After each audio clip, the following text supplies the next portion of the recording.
Bonjour, je suis le docteur Serge Akamba et je suis heureux d'être avec toi aujourd'hui à travers cette vidéo. Aujourd'hui, par la grâce de Dieu, je voulais te parler d'une erreur classique à éviter pour préserver non seulement sa sérénité et accélérer en fait son processus de conception, accélérer son parcours de fertilité pour concevoir rapidement, de manière sereine et sans trop de complications. On constate généralement dans la société que lorsqu'on tombe enceinte, la plupart du temps ce sont les femmes, mais les hommes aussi le font, on court rapidement pour partager la nouvelle avec des proches, avec des amis, avec bon nombre de personnes. C'est une erreur fondamentale. Si tu veux accélérer les choses, il faut apprendre à te taire. La discrétion est une chose très importante. Il y a de cela quelques jours, j'écoutais l'histoire d'un serviteur de Dieu qui a conçu avec son épouse. Depuis longtemps, il essayait d'avoir des enfants. Et finalement, son épouse a conçu. Il a partagé la nouvelle avec tout le monde, avec ses amis, avec les membres de sa famille. Ils ont même organisé un repas. Ils ont organisé un repas, un dîner où les membres de la famille et plein de personnes sont venus. Et pendant ce repas, pendant ce dîner-là, sa femme a commencé à avoir des douleurs et elle a commencé à saigner. Des douleurs atroces au bas-ventre. Et quand ils se sont rendus à l'hôpital, on s'est rendu compte que l'embryon s'était décollé. On a demandé à la femme de s'aliter, de rester au repos et de revenir après 3 semaines. Elle est restée alitée et elle est repartie au bout de 3 semaines. Mais au bout de 3 semaines, malheureusement, on a constaté que l'embryon était totalement décollé. Malgré toutes les prières, malgré toutes les déclarations et tout ce que son mari avait pu faire, cela n'avait pas fonctionné. Alors, quel est mon point? Pourquoi je parle de cette histoire? Parce que, en fait, assurément, il est très probable que ce couple a subi une attaque. Okay? Ils ont subi une attaque généralement d'ordre spirituel. Il faut en prendre conscience. Que tu le veuilles ou pas, ça existe, c'est la vérité et ça se manifeste. Et il faut donc garder à l'esprit que toutes les personnes qui t'entourent ne veulent pas forcément ton bien.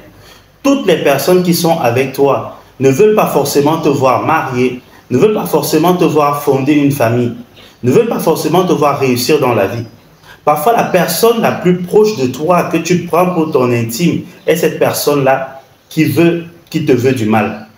Et il y a un adage populaire qui dit que l'épine qui tue l'antilope est sous la plante de sa patte, en fait. Okay? Sous son talon ou un truc du genre. Ça veut dire quoi tout simplement? La personne qui nous veut souvent du mal ou qui est souvent une voie de passage pour nous atteindre est souvent plus près de nous qu'on ne le pense. Alors il arrive très souvent que dans la joie, dans l'euphorie, parce qu'enfin on a vu son test de grossesse positif, on a fait une échographie, parfois même certaines personnes poussent le vice jusqu'à poster des vidéos de leur échographie ou alors des images de leur échographie, etc. sur les réseaux sociaux. Okay? Cela ne doit pas se faire. Il faut apprendre à être discret. Il faut cultiver la discrétion. Ok? Une fois, il est arrivé, je me souviens d'une histoire comme ça, où on s'était rendu compte qu'il y avait des sœurs, des jeunes femmes qui n'arrivaient pas à se marier, en fait, qui n'arrivaient pas à rester en mariage. Et on s'est rendu compte à un moment donné que la personne qui était en cause de cette situation, c'était leur grand-mère avec laquelle elles vivaient dans la même maison, qui était le seul parent qui leur restait après la perte de leurs parents. Ok? Vous n'avez pas idée du nombre de personnes, de parents par exemple, qui en fait ont maudit littéralement leurs enfants en leur disant « tu ne vas pas concevoir, tu n'iras pas en mariage », tout simplement et tout bonnement. Quel est mon point? Je parle de tout ceci pour attirer ton attention sur le fait que ce soit ton parent, que ce soit ta maman, que ce soit ton papa, que ce soit un ami proche, que ce soit, je ne sais pas moi, les personnes qui sont autour de toi, des collègues et tout le reste, toutes ces personnes n'ont pas forcément besoin d'être informées immédiatement de la situation par laquelle tu passes, du fait que tu as eu la grâce de concevoir ou alors du fait que tu as des difficultés à concevoir. Parce que parfois, certaines difficultés à concevoir sont renforcées justement parce que on en a parlé aux mauvaises personnes.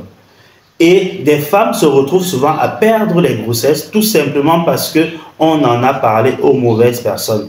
Alors aujourd'hui, je voudrais t'interpeller, je voudrais t'inviter réellement à être discret, à être discrète dans ton parcours de fertilité. Que les choses que tu as à faire demeurent entre ton époux, ton partenaire, ton médecin et toi. Au moins pendant une certaine période. Avant de commencer à informer la République, avant de commencer à informer le plus grand nombre de personnes que tu es enceinte, tu peux attendre au moins 3 mois, que le premier trimestre, qui est vraiment l'un des trimestres charnières les plus complexes, puisse passer. Ou à défaut, tu peux laisser tout simplement que ce soit l'état de ton ventre qui vienne annoncer les couleurs. Ou alors parce qu'on va te voir fatigué, etc. Que ce soit qui annonce les couleurs. Mais toi-même ne prends pas les devants. Parce que toutes les personnes qui t'entourent, toutes les personnes que tu vois au quotidien ne veulent pas forcément ton bien. Alors je t'invite sincèrement d'adopter une attitude discrétionnaire, soit de plus en plus discret pour garantir le succès de ton parcours d'essai bébé et non seulement pour ta sérénité. Vous n'avez pas idée du nombre de fois où en parlant à des proches, les retours qui viennent sont plutôt négatifs. Ah, qu'est-ce qui te garantit que cette fois-ci, ça va aller jusqu'au bout? Vraiment, est-ce que la grossesse là va tenir, etc. Je me souviens de l'histoire d'une dame, par exemple, elle est tombée enceinte, ok, elle venait de concevoir, et quelques temps après, elle est tombée enceinte pour son deuxième enfant. Et elle a parlé à une de ses amies, et une de ses amies lui a fait comprendre que non, vraiment, c'est trop tôt, vous devrez attendre, vous deviez normalement attendre un peu de temps avant de concevoir, etc. Bon, c'est vrai que la grossesse était venue tôt et il ne s'était pas préparé à ça. Mais qu'est-ce qui s'est passé? La dame, la même nuit, après avoir échangé avec cette amie, la même nuit, elle a fait un songe où elle a vu une femme avec le visage de la maman de cette amie avec laquelle elle avait échangé, qui venait en fait lui arracher l'enfant. Dès son réveil, elle a commencé à avoir des saignements et c'est comme ça qu'elle a perdu cet enfant. Donc, pour vous dire que nous devons faire attention. Lorsque nous sommes en essai bébé, nous devons réellement être discrets. Alors, j'espère que tu vas appliquer cette recommandation véritablement parce que mon souhait, mon désir pour toi, c'est de te voir réussir réellement ton parcours d'essai bébé et de te voir dans les prochains mois, 6, 9, 12 mois qui arrivent maximum concevoir. Et si tu n'as pas un plan d'action clair, détaillé ou un suivi concret pour pouvoir y arriver, mon équipe et moi, nous serons ravis de travailler avec toi. Nous proposons des programmes d'assistance médico-naturelle à l'accélération de la grossesse, ok? Et je serai ravi de pouvoir travailler avec toi et de te présenter nos programmes. Alors, passe une excellente journée et à très bientôt dans une prochaine vidéo. Ciao, ciao. Peace.